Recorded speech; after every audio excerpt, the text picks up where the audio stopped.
In this brief tutorial, I'm going to show you how to download KoBoCollect from the Google Play App Store.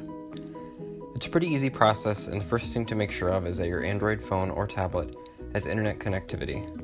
And this is going to be through either cellular data signal, such as 3G, 4G, LTE, or Wi-Fi. In this case, we're connected to Wi-Fi, as you can see in the top right corner. On this phone, you can find the Google Play App Store on the home screen.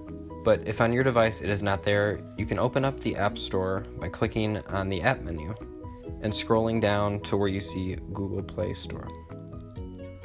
Once you enter the Store app, you can find the search bar at the top where you're going to enter KoBoCollect and hit search. The first result should be the correct version, as we are looking for the app matching the same name and icon as shown. You will click Install, accept all of the access permissions, and wait until the installation completes.